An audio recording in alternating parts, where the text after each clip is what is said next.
issue of tax rises. Are you comfortable as a Conservative with eye-watering rises in taxation?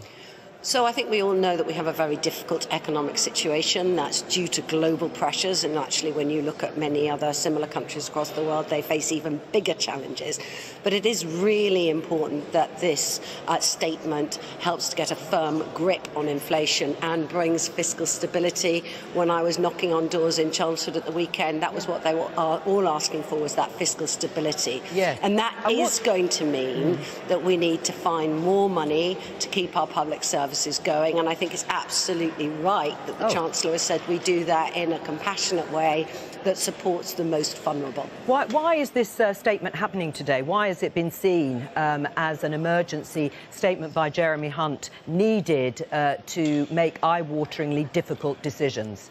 That's because of the very, very difficult economic situation that we have. Caused not only by in the UK, a former Conservative Prime Minister and former Chancellor, Liz Truss and Kwasi Kwarteng. Actually, the Bank of England were very clear yesterday when the Governor came here that even before September they were going to need to start putting in place increases in interest rates in order to try and bring inflation under control.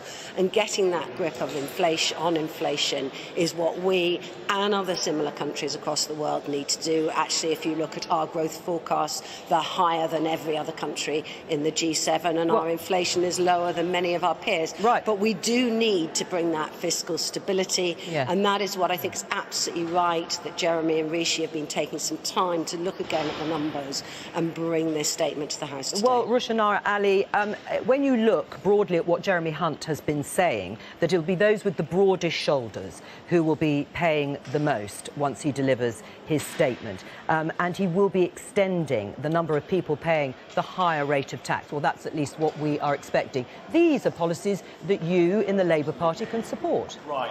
Well, look, we've got to remember why we're here. It's because Liz Truss and Kwasi Kwarteng and the Conservative Party crashed the economy, and they've damaged our economic credibility internationally. That's also what the Governor of the Bank of England said yesterday in our committee. And we've had a decade of austerity, low growth, low investment, and they are offering more tax rises and more austerity. Now, who is going to support that? What we now need to do, though, is restore economic credibility. Now, one way the government could do that is by having a proper windfall tax that we believe could generate 50 billion.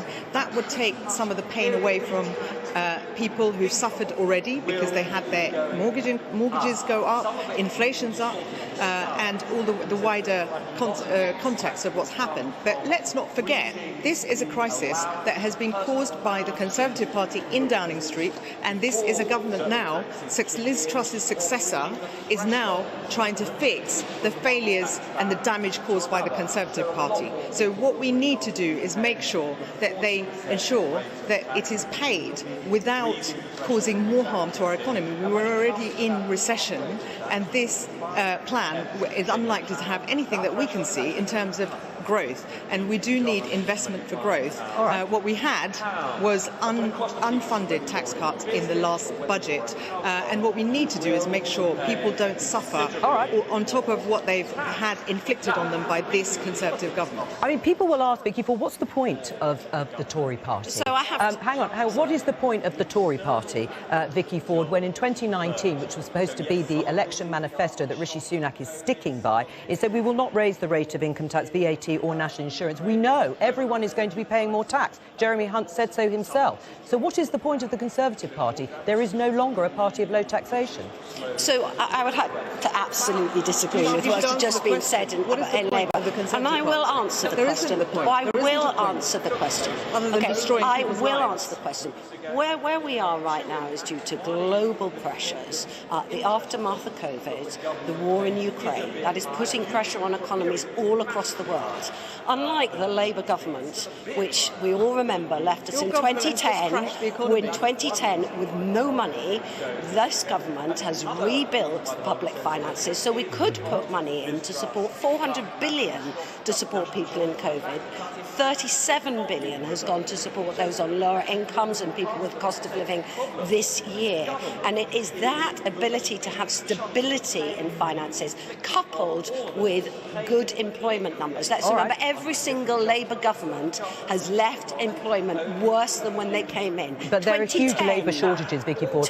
Absolutely. But this government has always focused on supporting especially young people. In 2010, the Labour government had 1 million young people not in employment. I think to go back to 2010 at this point today, Vicky Ford, is not going to be what voters necessarily and taxpayers want to hear. But I think it's important to remember that every Labour government has left unemployment worse than when they came in. All right. This is a difficult economic time, but there are jobs out there caused by global pressures, and actually the UK is better off in our growth numbers than France, Germany, Italy, USA, Canada, Japan. Right. Do you want me to continue? We're going to show, just before we let you go, this graph, which actually stands in stark contrast to what you've just said, Vicky Ford. Economic growth since COVID-19. I will tell you the figures of G7 countries. United States there at the top, 4.2%. United Kingdom at the very bottom, behind Canada, Italy, France, Japan and Germany at minus 0.4%. And the IMF is forecasting that this year we will be ahead of all the others. We have to look forward.